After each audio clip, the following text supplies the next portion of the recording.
പുതിയ വീഡിയോയിലേക്ക് എല്ലാവർക്കും സ്വാഗതം. ഞാനിപ്പോൾ നിൽക്കുന്നത് കൊല്ലം ജില്ലയുടെ മലയോര പ്രദേശമായ പുനലൂരാണ്. പുനലൂരിലെ അത്ഭുതകരമായി ഇന്നും തുടർന്നുകൊണ്ടിരിക്കുന്ന പുനലൂർ തൂക്കുപാലം കാണുന്നതിന് വേണ്ടിയിട്ടാണ് ഇന്ന് ഞാൻ വന്നിട്ടുള്ളത്. ഇന്ന് ഈ കാണുന്ന കേരളത്തിലെ സകലമാന പാലങ്ങളുടെയും മുത്തശ്ശനായിട്ട് മാറിയിട്ടുള്ള നമ്മുടെ സ്വന്തം പുനലൂർ തൂക്കുപാലത്തിൻ്റെ വിശേഷങ്ങളിലേക്കാണ് ഇന്ന് ഞാൻ നിങ്ങളെ കൂട്ടിക്കൊണ്ടു പോകുന്നത്. പുരാവസ്തു വകുപ്പിൻ്റെ കീഴിലാണ് ഇപ്പോൾ ഈ പാലം സ്ഥിതി ചെയ്യുന്നത്. നിർഭാഗ്യവശാൽ ഞാൻ വന്ന ഈ ഒരു ദിവസം പ്രവർത്തന ദിവസമല്ല, അല്ലെങ്കിൽ ഇതിനകത്ത് നമുക്ക് പാസ് എടുത്ത് അകത്തേക്ക് കയറാനായിട്ട് പറ്റും. ഇപ്പോഴുള്ള കാലത്ത് ഈ പാലത്തിലേക്ക് നോക്കിക്കഴിഞ്ഞാൽ തടിയിൽ തീർത്ത് ഇരുമ്പിലൊക്കെ ഉണ്ടാക്കിയെടുത്ത ഒരു പാലമായിട്ട് മാത്രമേ തോന്നൂ. എത്രയെങ്കിലും വർഷങ്ങൾക്ക് മുന്നേ ഈ പാലത്തിൻ്റെ പ്രസക്തി എന്തായിരുന്നു എന്ന് മനസ്സിലാക്കണമെങ്കിൽ ഇതിൻ്റെ ചരിത്രത്തിലേക്കൊന്ന് പോകണം. അങ്ങനെയാണെങ്കിൽ നമുക്ക് ജസ്റ്റ് ഒന്ന് ചരിത്രം എന്തൊക്കെയാണെന്നുള്ളത് കാണാം. അതായിരിക്കും കൂടുതൽ വൃത്തി. ഈ കാണുന്ന തൂക്കുപാലം കല്ലടയാറ്റിന് കുറുകെ നിൽക്കാൻ തുടങ്ങിയിട്ട് ഏകദേശം 1.5 നൂറ്റാണ്ടായിരിക്കുകയാണ്. നമ്മളിങ്ങനെ നോക്കുമ്പോൾ തന്നെ ഈ പാലത്തിന് കാര്യമായിട്ട് ഒരു മിസ്റ്റേക്കും കാണാനും പറ്റുന്നില്ല. അത്രയ്ക്കും സ്ട്രോങ് ആയിട്ടാണ് ഈ ഒരു പാലം പുനലൂരിൽ ഇങ്ങനെ സ്ഥിതി ചെയ്യുന്നത്. ഒരു അത്ഭുതമായിട്ട്. പുനലൂരെന്ന് പറയുന്നത് ഒരു മലയോര പട്ടണമാണ്. ആ പട്ടണത്തിനെ അന്നത്തെ കാലത്ത് വളരെ എളുപ്പത്തിൽ ബന്ധിപ്പിക്കാൻ വേണ്ടിയിട്ടാണ് ഈ ഒരു പാലം ഇവിടെ പണിയുന്നത്. ഈ പാലം വന്നു കഴിഞ്ഞാൽ അന്നത്തെ കാലത്ത് ഒരുപാട് ഉപയോഗങ്ങൾ ഉണ്ടാകും എന്നുള്ളത് അന്നത്തെ രാജാവ് തിരിച്ചറിഞ്ഞിട്ടുണ്ട്. അതായത് തമിഴ്നാട്ടിൽ നിന്നൊക്കെ ഒരുപാട് കച്ചവട സംഘങ്ങൾ ഇങ്ങോട്ടത്തേക്ക് എത്താനുള്ള ഒരു എളുപ്പമാർഗമായിട്ട് മാറും. കല്ലടയാറ്റിന് കുറുകെ ഒരു പാലം വേണമെന്ന് തീരുമാനിക്കുന്നത് അന്നത്തെ, അതായത് എത്രയെങ്കിലും വർഷങ്ങൾക്ക് മുമ്പേ ഇവിടെ രാജാവായിരുന്ന ആയില്യം തിരുനാൾ മഹാരാജാവാണ്. അങ്ങനെ പാലം നിർമ്മിക്കാനുള്ള പരിപാടികൾ തുടങ്ങി. അന്നത്തെ തിരുവിതാംകൂർ ദിവാനായിട്ടുള്ള നാണുപിള്ളയാണ് അന്നത്തെ ബ്രിട്ടീഷ് എഞ്ചിനീയർ ആയിട്ടുള്ള ആൽബർട്ട് ഹെൻറിയെ ഈ ഒരു പണിക്ക് വേണ്ടിയിട്ട് ചുമതലപ്പെടുത്തുന്നത്. പാലം നിർമ്മിക്കാൻ തീരുമാനിച്ചെങ്കിലും ചില വെല്ലുവിളികൾ മുന്നോട്ട് വന്നു. അത് പരിഹരിക്കാനുള്ള ഒരു വലിയ ആശയക്കുഴപ്പം ഇവിടെ ഉണ്ടായി. കല്ലടയാറ് നമ്മൾ ഈ കാണുന്ന പോലെ ശാന്തമായിട്ട് ഒഴുകുകയാണെങ്കിലും അടിത്തട്ടിലെ ശക്തമായ ഒഴുക്ക് പണിക്കൊരു വലിയ വില്ലനായിട്ട് മാറുകയായിരുന്നു. അതുകൊണ്ട് തൂണുകളിൽ ഉണ്ടാക്കുന്ന പാലം ഇവിടെ നിലനിൽക്കാനുള്ള ചാൻസ് വളരെ കുറവായിരിക്കും എന്ന നിഗമനത്തിലെത്തുകയും പിന്നെ ഇവിടെ തൂക്കുപാലം എന്നുള്ളൊരു ആശയത്തിലേക്ക് കൊണ്ടുപോവുകയും ചെയ്തു. തൂക്കുപാലത്തിൻ്റെ നിർമ്മാണം 1871 ആരംഭിച്ച് ഏകദേശം 1877 പൂർത്തിയായി. പാലത്തിൻ്റെ നിർമ്മാണത്തിനായിട്ട് ഉപയോഗിക്കുന്ന ഇരുമ്പ് പാളികളും അതുപോലുള്ള നെട്ടുകളും അങ്ങനെയൊക്കെയുള്ള സാധനങ്ങൾ ഇവിടെ അല്ലായിരുന്നു നിർമ്മാണം നടത്തിയിരുന്നത്. ഇതൊക്കെ സ്കോട്ട്ലാൻഡിൽ നിന്നാണ് ഇവിടെ കൊണ്ടുവന്നത്. സ്കോട്ട്ലാൻഡിലെ ലാർക്ക്ഷയർ സ്റ്റീൽ കമ്പനിയിൽ നിർമ്മിച്ച ഈ സാധനങ്ങളെല്ലാം കപ്പൽ മാർഗം നമ്മുടെ കൊല്ലം തങ്കശ്ശേരിയിലെ തുറമുഖത്ത് എത്തിച്ചിട്ട് അവിടെ നിന്ന് ആനവണ്ടികളിലാണ് പുനലൂരിലേക്ക് ഈ സാധനങ്ങളെല്ലാം കൊണ്ടെത്തിക്കുന്നത്. തമിഴ്നാട്ടിലെ മധുര, ചെങ്കോട്ട, തെങ്കാശി ഇവിടെ നിന്നൊക്കെയുള്ള വലിയ വിദഗ്ധരായിട്ടുള്ള കല്ലാശാരിമാരെയൊക്കെ കൊണ്ടുവന്നിട്ടാണ് ഇതിൻ്റെ സൈഡ് ഭിത്തികളും ആ ഉയർന്നിരിക്കുന്ന കല്ലുപോലുള്ള സംഭവങ്ങളും അവിടെ കാണുന്ന ശംഖൊക്കെ നിർമ്മാണങ്ങൾ നടത്തിയിട്ടുള്ളത്.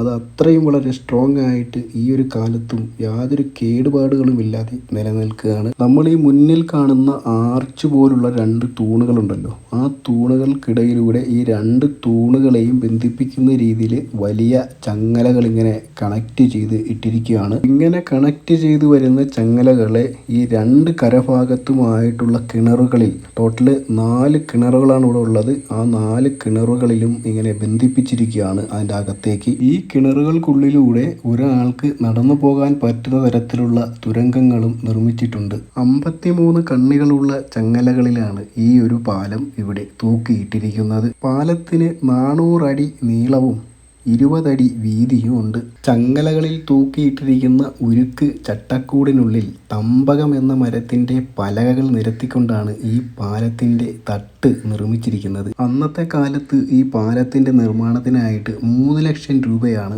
ആകെ ചിലവായത്. അന്നത്തെ അത്ഭുതകരമായിട്ടുള്ളൊരു എഞ്ചിനീയറിംഗ് വർക്ക് തന്നെയായിരുന്നു ഈ പാലത്തിൻ്റെ പണി. പാലത്തിലേക്ക് ആരെങ്കിലും കയറിയിട്ടുണ്ടെങ്കിൽ പാലത്തിലെ ചങ്ങലകൾ മുറുകി പാലത്തിന് ചെറിയൊരു കുലുക്കം ഉണ്ടാകും. അതിനും പ്രത്യേകിച്ചൊരു കാരണം തന്നെ ഉണ്ടായിരുന്നു. അന്നത്തെ കാലത്ത് കല്ലടയാറ്റിൻ്റെ മറുകര ഒരു വനമേഖലയായിരുന്നു.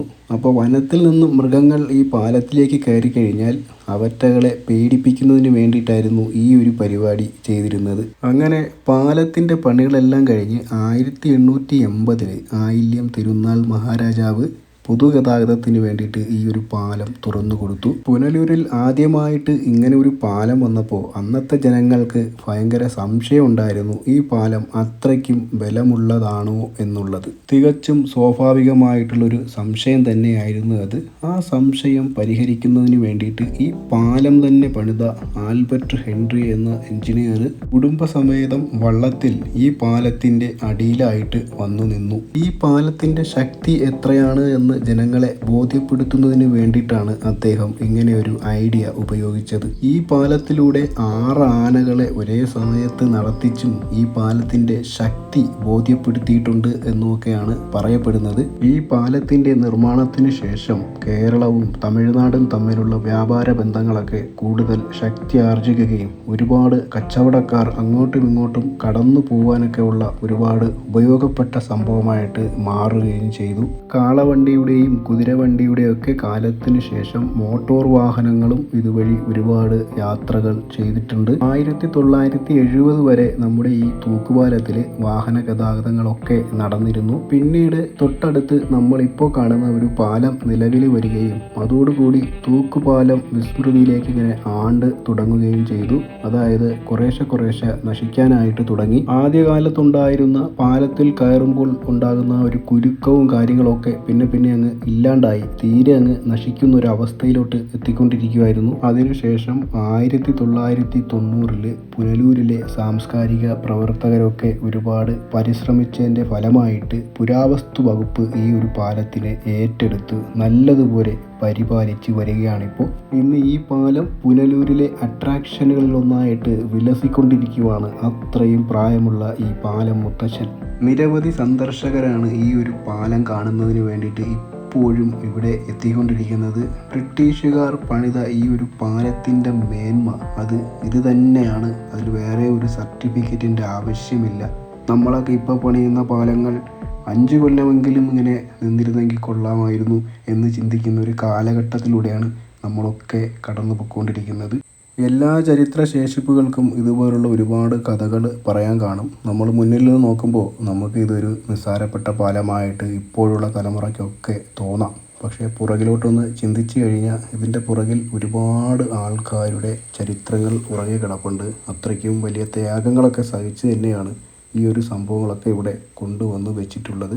അപ്പോൾ എന്തായാലും ഞാൻ ഇതിനെക്കുറിച്ച് കുറേ സംഭവങ്ങളൊക്കെ തിരക്കി പോയതിനെ കൊണ്ടാണ് എനിക്കിതൊക്കെ ഇവിടെ ഇങ്ങനെ അവതരിപ്പിക്കാനായിട്ട് പറ്റിയത്. പാലത്തിൻ്റെ അകത്തേക്കൊക്കെ കയറണമെന്ന് വിചാരിച്ചുകൊണ്ടാണ് ഞാൻ യഥാർത്ഥത്തിൽ ഇവിടെ വരുന്നത്. പക്ഷേ ഇങ്ങനെ നിന്ന് കാണാനേ പറ്റിയുള്ളൂ. അകത്തോട്ടൊക്കെ പോയിരുന്നെങ്കിൽ നമുക്ക് കല്ലടയാറ്റിന് കുറുകെയൊക്കെ പോയി അവിടുത്തെ കാഴ്ചകളൊക്കെ കാണാമായിരുന്നു. എന്തായാലും ഒരുപാട് സന്ദർശകർ ഇതിനു വേണ്ടി വരുന്നുണ്ട്. ഞാൻ വന്ന ദിവസം എന്തായാലും മാറിപ്പോയി.